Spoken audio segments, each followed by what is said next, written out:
Hi everyone, I'm going to talk today about the importance of me being me. One of my favorite quotes is actually by Dr. Seuss, believe it or not, which is, why be like everybody else? And he always says, why fit in when you can stand out? And that comes from the book, The Places You Will Go. I've given that plenty of times actually for graduation gifts. It's a beautiful book and it's all about us, people standing out and the opportunities for life and change and what you can do for people. Well, I really don't fit in with the work that I do. I am a psychic medium. So as a psychic medium, I'm constantly being challenged in the sense where, what do you do for a living? And way back when I was first starting, I used to just say, oh, I'm in communications, which really wasn't a total lie because I was in public relations and marketing at one point. But my communications is obviously a little different because my work enables me to be the conduit to give information off to people. I'm able to, when someone has passed away, I'm able to connect with the other side to give information to the person who's sitting before me.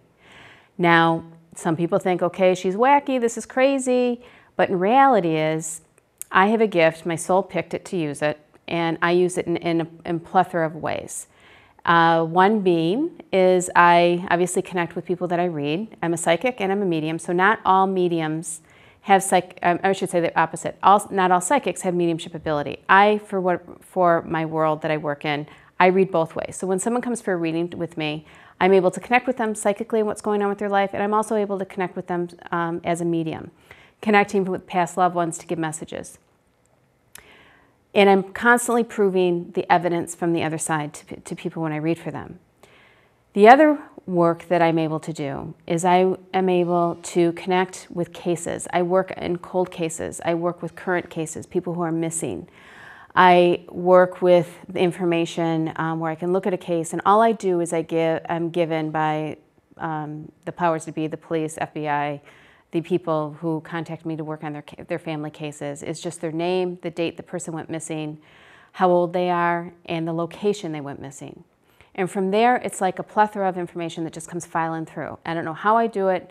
I just grab the information and it comes through. I can tell whether or not that person has been passed. I can tell who the perpetrator is. I can visualize who the perpetrator is. I can give the location. It's almost like I'm, a big GPS with my psychic gift. And I'm able to hone in on it so that I can rattle off the information. I've been fortunate enough with my work to be able to find people. I've been able to find the missing. I've been able to find them. Part of my work, as I said, is being able to bridge that. So I guess in some ways my message is about bridging. And this is part of the message of my platform, is that obviously I do this on a daily basis with my work. When my kids are off school and, doing their bits, and I'm, in the background getting cases via fax, via, email, with cases that are coming through, I'm working on that part-time along with my work, obviously with doing readings. I'm also an author, so I've been fortunate to work with a book called Pearls of Wisdom this past year, and in doing so, expanding my platform, expanding my message. And the part in that book I talked about was your daily cup of calm, and how we get our daily cup of calm, the importance of grounding yourself and the abundance that can come towards that. What that means is honing in on your energy so that you can let the universe know and give them the green light that saying, hey, I want this today. I am, a successful salesperson. I'm a successful student in school. I am a great football player. I am doing this today. Whatever those intentions are for, a person. I'm healed of cancer. I showed people in the Daily Cup of Calm and how to get your psychic cup of coffee, how to balance, how to create balance so that the goodness can come towards you. And by doing that, actually, it expands and it broadens people. And you know what? Our energy is, we all feel it. We're all going fast. We're all doing our bits. You know what I mean? Everyone's in a crazy, rock and roll world, if that's what you want to call it. And we're not balancing ourselves. We're not honing in just to be quiet for 3 minutes a day. So as a messenger and as a platform that I'm working within, I'm showing people that. That's part of my work. I show that intuitively because let's get everything straight, people. Psychic ability is planning. Psychic ability is the ability for you to plan. That is using your intuition. That is using your ability to trust those gut instincts, those hunches that we all get, and the ability to act on it. I'm going to tell you a quick story of a situation that I didn't act on it, because even as an intuitive, I'm supposed to act on all this great information that comes through as a source. I'm going to call this real quickly my 9/10. We all just had 9/11 anniversary. 9/10 is the impact for me. Prior to 9/10 and 9/11, I was getting images of planes crashing. I was getting images of buildings falling. I was all of a sudden would be driving and I'd start crying because I didn't know there was something really bad that was going to happen. But, you know, at the time, you know, I wasn't doing my psychic press release, which was like, you know, the who, what, when, how, where is this going to happen, asking those type of questions. I was just feeling drawn. I didn't know why this was happening. Every medium out there, psychic, would tell you, they were feeling those same type of instances. And so when 9/10 happens, prior to that, my husband would travel a lot with his work, and he would be gone. He'd go to California all the time. Guess what? He took plane 11 a lot. He would go there. He was supposed to be actually going that direction on 9/11, on plane 11, which he's taken many a time out to California. And that week before, because at the time when I was seeing all these planes crash, I thought, oh my God, Tom's going to get in a car crash and something bad's going to happen. Or not car crash, plane crash, even worse. And that's going to happen. And what transpired is he got a call actually to go to St. Louis for a trade show.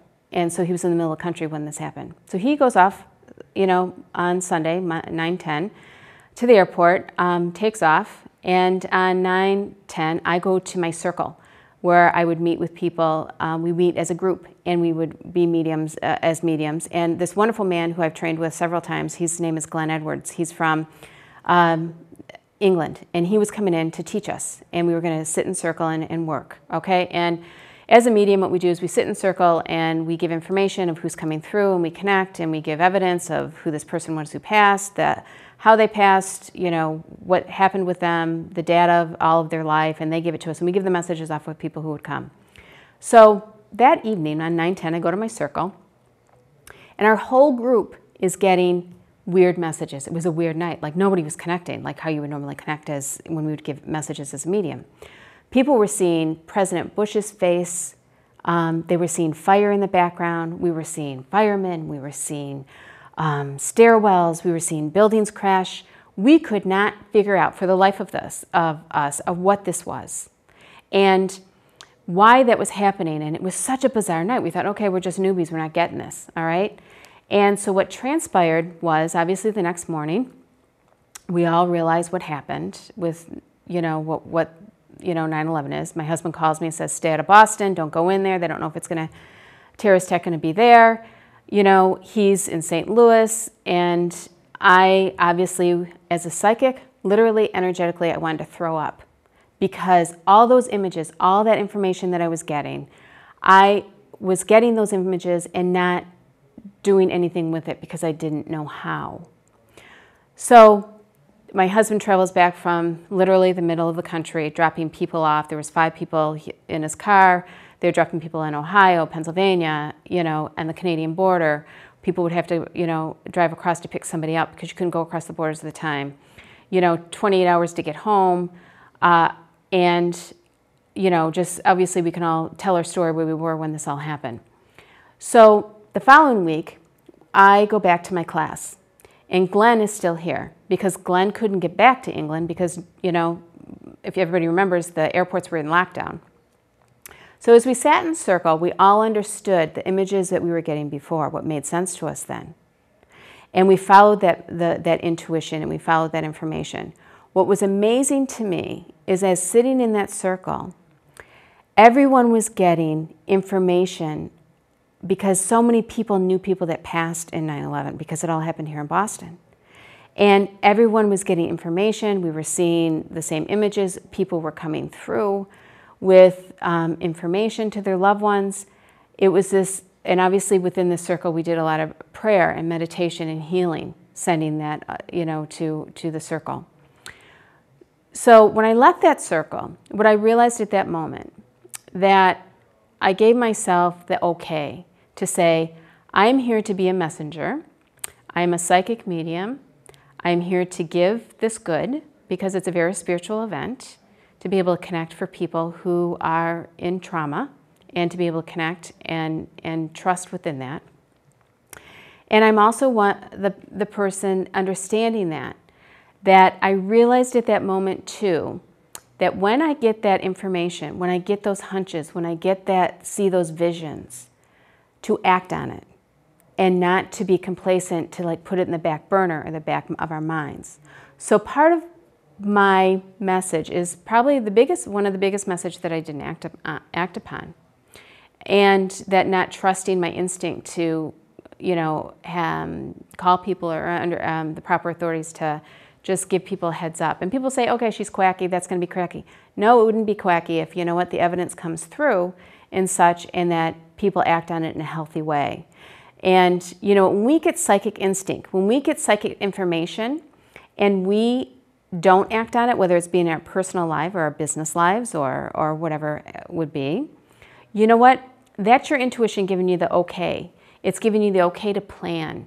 It's giving you the okay to say, you know what? I'm going to trust this for the heck of it and see where it goes.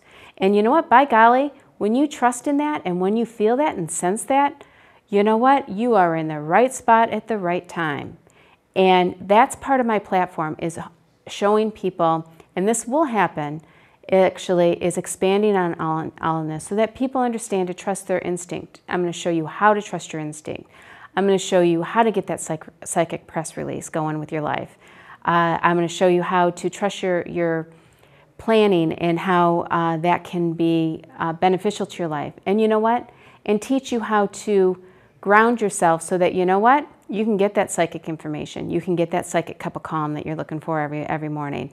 And not be afraid to say the word psychic, because as I said, psychic is intuitiveness. It's our instinct. It comes, it's not coming from a bad place, people. It's coming from a very holy place, because you know what? What intuition does is it makes you feel whole. So that's my message. That's my platform. That's my goal. And I am very appreciative of you listening to my message today, obviously. And I wish everybody well and good. Thank you for listening to me.